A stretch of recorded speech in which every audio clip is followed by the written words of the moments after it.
అందరికీ నమస్కారం.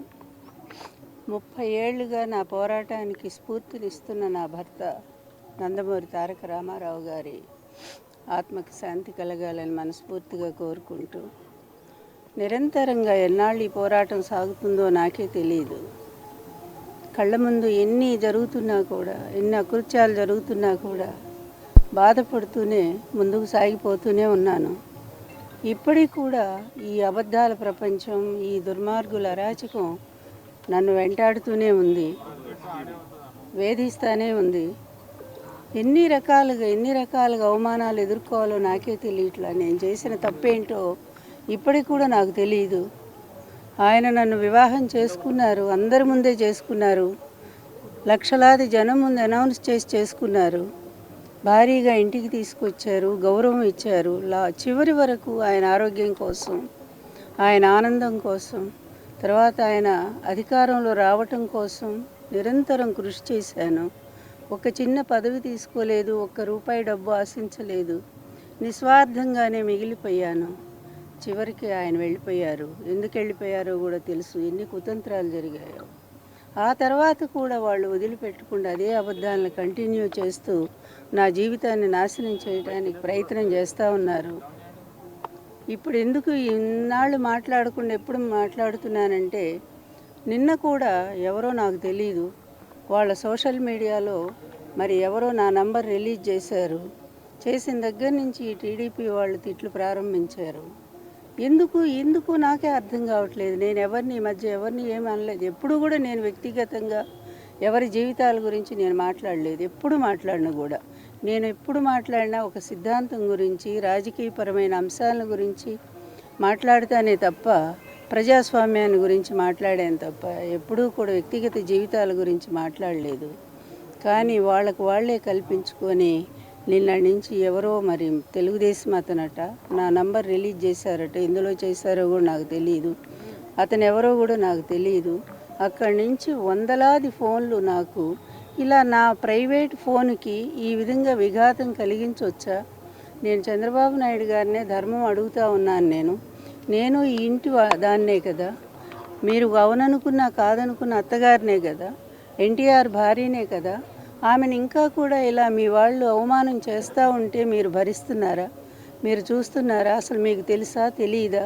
న్యాయం అనేది ఉంటే స్త్రీలను కాపాడాల్సినటువంటి ధర్మం మీకు లేదా?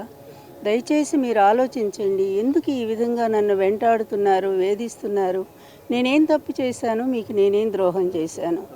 ఇన్నేళ్లుగా కూడా మౌనంగా, డబ్బున్నా లేకపోయినా కూడా చాలా మరి రహస్యంగానే మరి నా బాధలు ఎవరికీ చెప్పుకోలేదు, ఎవరిని చెయ్యి చాపి అడగలేదు. నా జీవితంలోని ఒక్కళ్ళని కూడా చెయ్యి చాపి అడగలేదు నేను.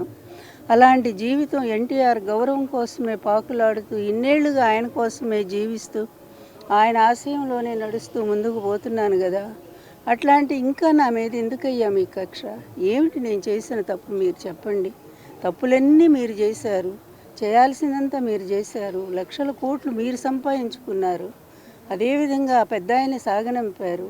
ఇన్ని చేసినటువంటి మీరు లక్ష్మీపార్వతి ఎంత, ఆమె పాత్ర చాలా చిన్నది కదా. ఆమెను ఎందుకు ఇంతగా వేధిస్తున్నారో దయచేసి ఇప్పుడైనా ఎవరో మీ మీడియా వాళ్ళు, ఎవరో మీ సోషల్ మీడియానో ఎవరో ఎందుకు ఆమెను వేధిస్తున్నారు? మా ఎన్టీఆర్ గారి భార్య అనే గౌరవాన్ని మీరు ఉంచమని చెప్పి నేను మీ ద్వారా ఆయనకు తెలియచేస్తున్నాను.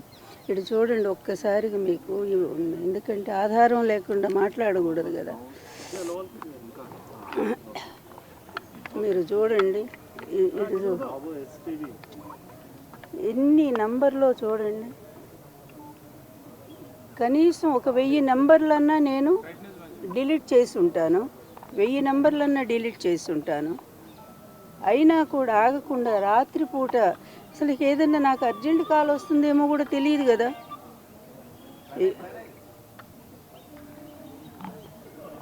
ఎన్ని డిలీట్ చేస్తున్నా ఇంకా ఇగో అన్ని మెసేజ్ కాల్స్ చూడండి. కొన్ని మెసేజ్లు అయితే అంత భయంకరంగా ఉన్నాయి, అవి నేను చూపించలేను, ఎందుకంటే అదే నా పరువు తక్కువ అవుతుంది కనుక. ఇంకెవరుంటారు బాబు?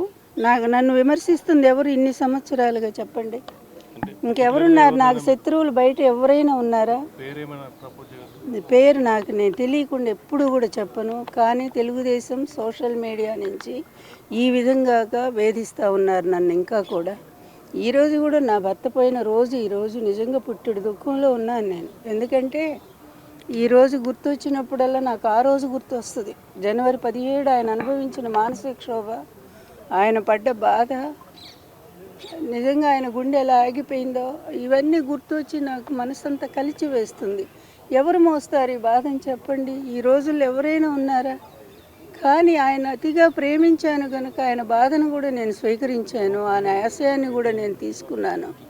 అందుకే ఇన్నేళ్ళు కూడా ఒంటరిగానే ఉండి ఆయన కోసమే ఏడుస్తున్నాను, ఆయన కోసమే పోరాటం చేస్తున్నా.